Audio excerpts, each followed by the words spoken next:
Hi, welcome to AAPI Voice. My name is Lisa Gray. With me is my co-host, a well-respected community and business leader, Grace Lee.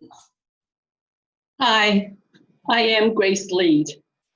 Lisa and I have been working with the community in the past decade. AAPI Voice is a program to promote Asian American and Pacific Islanders, and also build social, cultural, education, and political bridge between the AAPI community and the community at large. We are very honored today to have the executive team of Association Chinese American, ACA, with us today. Shilin is the president of ACA. Shilin, can you introduce your team to us? Yes, of course. Thank you. Thank you, Grace, and thank you, Lisa, for this wonderful opportunity for us to introduce the Association of Chinese Americans, ACA, to your audience. Let me first introduce my team members to you. Roland Huang. Roland is our current board member and also our immediate past president. Hello, everyone. And then I have Sharon Gao. Sharon is our vice president. Hi, how are you, everyone? And I also have our executive director, Joyce Yihong Lee. Hello, everyone. Thank you, Shenli. The Association of Chinese American, Inc., ACA, started in Metro Detroit in 1972. Can you give us a brief overview of your history and why it was started? ACA is a nonprofit 501c3 organization. We are the Detroit chapter of OCA, Asian Pacific American Advocates. We have a network of 50 chapters across the nation. Our mission is to advance the social, educational, political, and economic well-being of Chinese and API community in the United States. And a little bit about our history. You know, back in the 70s, even with the passing of the Civil Rights Act in 1964, and also the Immigration and Nationality Act in the following year, discrimination still existed in social welfare programs as well as in economic and educational opportunities. And ACA was created under that kind of environment by a group of community visionaries and volunteers in 1972. The common goal in the community back then was to create a broad-based organization to promote interest in welfare, to seek social justice, to protect civil rights, and ensure economic opportunity for Chinese Americans. And that's why ACA was formed. And in the early years, civil rights and civic engagement were a major focus for us. And then with the growing population and increasing needs of health and social services for the community, the foundation of ACA Service Center was laid. Thank you, Shilin. ACA has a history of almost 50 years. What were the major milestones, and are there new developments you can share with our audience today so they can know your organization better? Yes, ACA has constantly maintained service facility to meet the needs of the community. We opened our Chinatown Medical Clinic in the 70s and our drop-in service center in the 80s in Detroit. With the rapid expansion of the community, our capacity soon became limited. So in the late 90s, we became searching for a larger facility that was closer to the communities growing in the suburbs. With support from many donors and corporations, in particular, a large donation made by a generous couple, Mason and Grace Yu, who sold their condominiums and donated $1 million to ACA for this purpose. We took a major step in 2003 to purchase an old Chi-Chi restaurant building in Madison Heights and convert it into a community center. The center is central to the Chinese and other Asian American population. It's also close to retails, senior apartments, small business, and I-75 and some other major highways. And considering all these factors, our center has become a hub of everyday activities for many Chinese in the local area. And the multifunctional building is 10,000 square feet, set on a little over 2.5 acre land. With this addition, we expand our services from 1 center to 4, and we're able to further diversify our service demographic from primarily seniors and immigrants to being all inclusive. And this year, we were able to approach another milestone in having our center, our organization accredited so that we can continue to progress and serve the community at an even higher level. It sounds like you have been involved in promoting civic engagement since the early years. I know Roland have done a lot of work in that field. Roland, can you share some of your work with us? Thank you, Lisa. Yes. The watershed case is the Vincent Chin case back in 1982. Vincent Chin was a 27-year-old Chinese American who was beaten on June 19, 1982, and he died about 4 days later on June 23, 1982. He was beaten by a father and auto worker, Ronald Evans, and his stepson, Michael Nitz. And what raised the hackles of the Chinese American community and the Asian American community was the lenient sentence of 3 years probation and $3,000 fine. And that was what led to the outrage in the Chinese American community.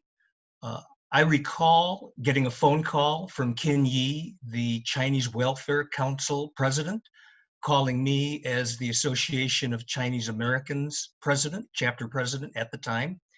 And through a series of meetings about the case, we created the American Citizens for Justice. We were not a national organization. We called upon the OCA executive director, Laura Chin, to create a network of outreach for Chinese Americans and Asian Americans nationwide to support the case. Along with that, we went through 2 civil rights trials that followed the state criminal proceeding that was in Wayne County. And we've moved on with that case to continue to advocate for the civil rights of Asian Americans since that time. We've also been involved with the commemorations, the 20th, 30th, and 35th anniversaries of the Vincent Chin case. And so that has led us to recognize the importance of this case for the recognition of civil rights and civil liberties for Asian Americans just nationwide. I also want to mention that the Association of Chinese Americans has been involved with voter registration, most recently in this during this 2020 election, and the Census 2020. We were a participant in that effort. And also, as part of the national OCA effort, we've been involved in gathering PPE and other supplies, gowns, etc., and distributing them to various hospitals, nursing homes, police departments, and educational institutions, anyone that can use those PPE and gowns, for the frontline workers.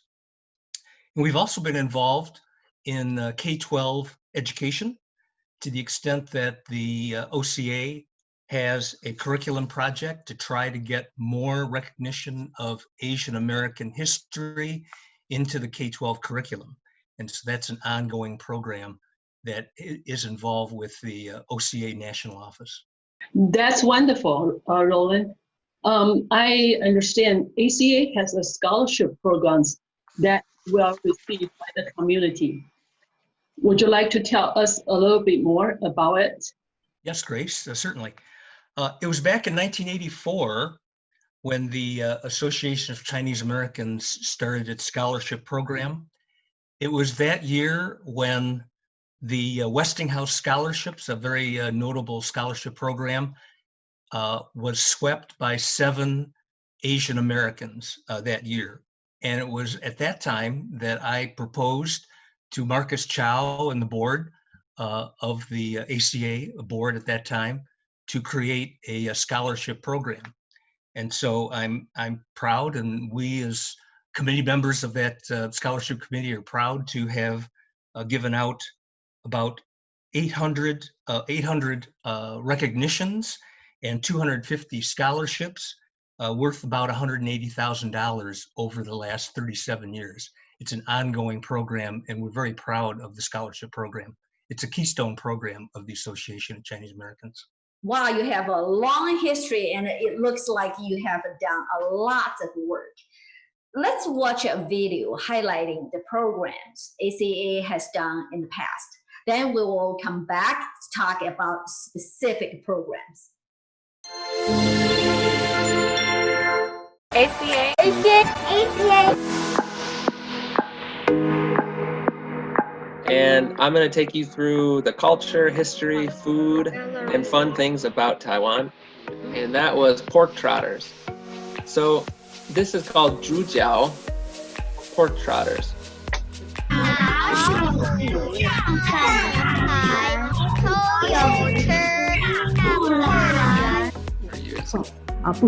Wow, look at her place them. She even has some fire, and I think it creates pressure and kind of like a suction, like a vacuum.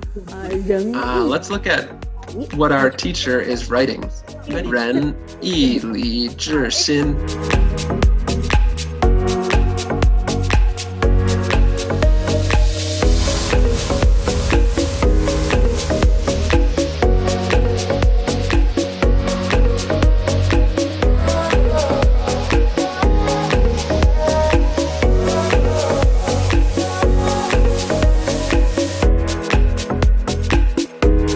后来乡愁是一方皑皑的粉末，就算过节。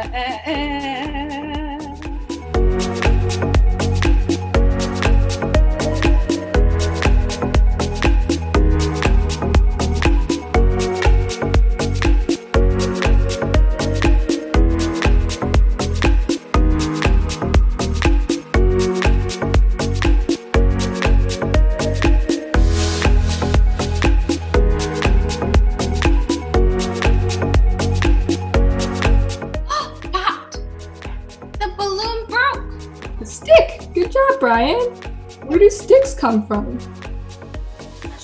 Cheese. Cheese. Tree. Thank you, Esther. Thank you.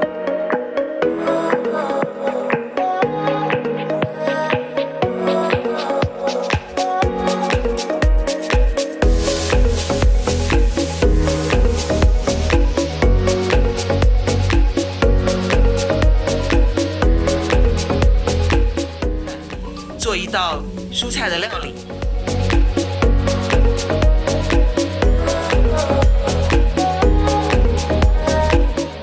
讲解中医角度如何在这种特殊时期提高我们的免疫力，还有如何在秋季里养生。 Welcome everyone for joining us tonight for the workshop. For those